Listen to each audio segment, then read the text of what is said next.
CM ಸಿದ್ದರಾಮಯ್ಯನವರ ಪತ್ನಿ ಪಾರ್ವತಿ ಬರೆದಿರುವಂತಹ ಪತ್ರ ಮೂಡಾ ಕೇಸ್ಗೆ ಅತಿ ದೊಡ್ಡ ಟ್ವಿಸ್ಟ್ ಅನ್ನು ಕೊಡ್ತಾ ಇದೆ. ಇದೇ ಸಂದರ್ಭದಲ್ಲಿಯೇ ರಾಜಕೀಯ ಜಟಾಪಟಿ ಕೂಡ ಮುಂದುವರಿತಾ ಇದೆ. ಮೂಡಾ ಸೈಟ್ ವಾಪಸ್ಗೆ ಸಿಎಂ ಪತ್ನಿ ಪಾರ್ವತಿ ನಿರ್ಧಾರ. ಸಿಎಂ ಪತ್ನಿ ನಿರ್ಧಾರದಿಂದಾಗುವ ರಾಜಕೀಯ ಪರಿಣಾಮ ಏನು? ಹಾಗಾದ್ರೆ ವಿಪಕ್ಷಗಳಿಗೆ ಅಸ್ತ್ರವಾಗುತ್ತಾ ಸಿಎಂ ಪತ್ನಿಯವರ ಈ ನಿರ್ಧಾರ? ವಿಪಕ್ಷಗಳ ವಿರುದ್ಧ ಸಮರಕ್ಕೂ ಕೂಡ ಈ ವಿಷಯವನ್ನ ಬಳಕೆ ಮಾಡಿಕೊಳ್ಳುವಂತಹ ಸಾಧ್ಯತೆ ಇದೆ. ಮೂಡಾ ಸೈಟ್ ವಾಪಸ್ ವಿಚಾರ ದೊಡ್ಡ ಮಟ್ಟದಲ್ಲಿ ಸದ್ದನ್ನ ಮಾಡ್ತಾ ಇದೆ. ನಿನ್ನೆ ಪ್ರಚಾರದ ಸಂದರ್ಭದಲ್ಲಿ ಮೋದಿ ಅವರು ಇದೇ ವಿಚಾರವನ್ನು ಪ್ರಸ್ತಾಪಿಸ್ತಾ ಇದ್ದಾರೆ.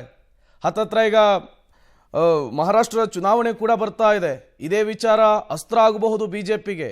ಎಟ್ ದ ಸೇಮ್ ಟೈಮ್ ಈ ಹಿಂದೆ ಆಯುಕ್ತರನ್ನ ಬದಲಾವಣೆ ಮಾಡಿದ್ದು, ಅದರಲ್ಲಾದಂತಹ ಗೋಜಲುಗಳು, ಅದರಿಂದಾದಂತಹ ರಾಜಕೀಯ ಬೆಳವಣಿಗೆಗಳನ್ನು ನಾವು ಗಮನಿಸಿದ್ವಿ. ಹಾಗಾದ್ರೆ ರಾಜಕೀಯ ಪರಿಣಾಮ ಏನು?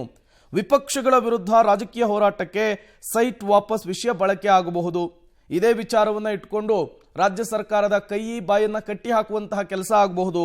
ನನ್ನ ವಿರುದ್ಧ ಷಡ್ಯಂತ್ರ ನಡೀತಿತ್ತು, ಹೀಗಾಗಿ ಸೈಟ್ ವಾಪಸ್ ಕೊಟ್ಟಿದ್ದೇವೆ ಅಂತ ಹೇಳಿ ಸಿಎಂ ತಮ್ಮನ್ನ ತಾವು ಸಮರ್ಥನೆ ಮಾಡಿಕೊಳ್ಳಬಹುದು.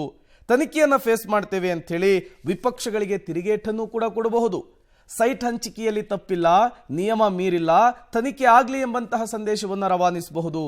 ತನಿಖೆ ನಡೀಲಿ, ಅಲ್ಲಿವರೆಗೂ ರಾಜೀನಾಮೆ ಇಲ್ಲ ಅಂತ ಹೇಳಿ ಸಂದೇಶವನ್ನ ಪಾಸ್ ಮಾಡಬಹುದು. ತನಿಖೆ ಆಗಲಿ, ತಪ್ಪಿದ್ರೆ ಕಾನೂನು ಕ್ರಮಕ್ಕೆ ಸಿದ್ಧ ಅನ್ನುವಂತಹ ಸಂದೇಶವನ್ನ ಸಿಎಂ ಸಿದ್ದರಾಮಯ್ಯನವರು ಈ ಮೂಲಕ ರವಾನಿಸುವಂತಹ ಸಾಧ್ಯತೆ ಇದೆ. ಸಿಎಂ ಸಿದ್ದರಾಮಯ್ಯನವರು ರಾಜೀನಾಮೆ ಕೊಡಬೇಕು ಅಂತ ಹೇಳಿ ವಿಪಕ್ಷಗಳು ಪಟ್ಟು ಹಿಡಿದಿದ್ದಾವೆ, ಆಗ್ರಹಿಸ್ತಾ ಇದ್ದಾವೆ. ಈ ಪತ್ರದ ಮೂಲಕ ಅವರ ಕೈ ಮತ್ತು ಬಾಯನ್ನ ಕಟ್ಟಿ ಹಾಕುವಂತಹ ಕೆಲಸವೂ ಕೂಡ ಆಗಬಹುದು ಅನ್ನುವಂತಹ ಲೆಕ್ಕಾಚಾರ ಇರುವಂತೆ ಕಾಣಿಸ್ತಾ ಇದೆ.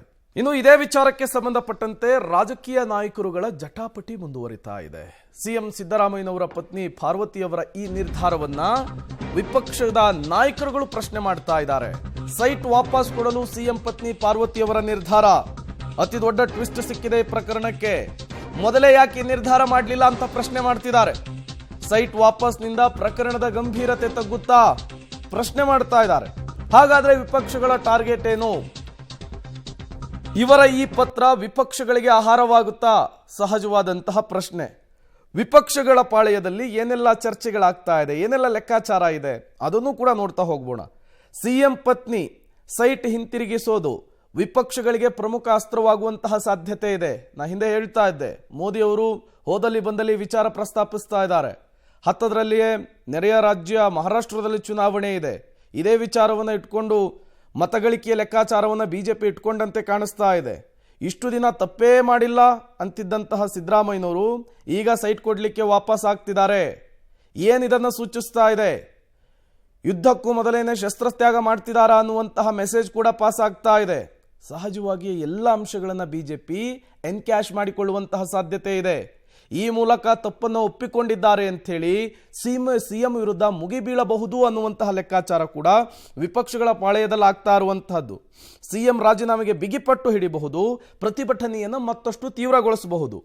ರಾಜೀನಾಮೆಯನ್ನು ಕೊಟ್ಟು ತನಿಖೆಯನ್ನು ಫೇಸ್ ಮಾಡಲಿ, ನಿರ್ದೋಷಿ ಆದರೆ ಮತ್ತೆ ಸಿಎಂ ಆಗಲಿ ಹೇಳ್ಬೋದು. ನಾಗೇಂದ್ರ ವಿಚಾರದಲ್ಲಾಯ್ತು, ಈ ಹಿಂದೆ ಕೆಎಸ್ ಈಶ್ವರಪ್ಪ ವಿಚಾರದಲ್ಲಾಗಿತ್ತು. ಸಿಎಂ ಸಿದ್ದರಾಮಯ್ಯನವರು ಹಾಗೆ ಮಾಡಲಿ ಅಂಥೇಳಿ ಮತ್ತಷ್ಟು ತಮ್ಮ ಪಟ್ಟನ್ನ ಬಿಗಿ ಮಾಡಬಹುದು. ರಾಷ್ಟ್ರೀಯ ಮಟ್ಟದಲ್ಲಿ ಕಾಂಗ್ರೆಸ್ಗೆ ಮುಖಭಂಗ ಮಾಡಲಿಕ್ಕೆ ಪ್ರಯತ್ನ ಮಾಡಬಹುದು. ಅದು ಆಗ್ತಾ ಇದೆ. ಅದು ಮತ್ತಷ್ಟು ಚುರುಕಾಗುವಂತಹ ಸಾಧ್ಯತೆ ಇದೆ. ಕಾರಣ ಇಡಿ ಎಂಟ್ರಿ ಆಗಿದೆ, ಲೋಕಾಯುಕ್ತ ಇನ್ವೆಸ್ಟಿಗೇಷನ್ ಆಗ್ತಾ ಇದೆ, ಮತ್ತಷ್ಟು ಸ್ಫೋಟಕ ವಿಚಾರಗಳು ಬಹಿರಂಗವಾಗುವಂತಹ ಸಾಧ್ಯತೆ ಇದೆ. ಇವೆಲ್ಲವೂ ಕೂಡ ರಾಷ್ಟ್ರ ಮಟ್ಟದಲ್ಲೂ ಕೂಡ ಕಾಂಗ್ರೆಸ್ ಅನ್ನ ಕಟ್ಟಿ ಹಾಕಲಿಕ್ಕೆ ಬಿಜೆಪಿ ಬಳಸಿಕೊಳ್ಳುವಂತಹ ಸಾಧ್ಯತೆ ದಟ್ಟವಾಗಿ ಕಾಣಿಸ್ತಾ ಇದೆ.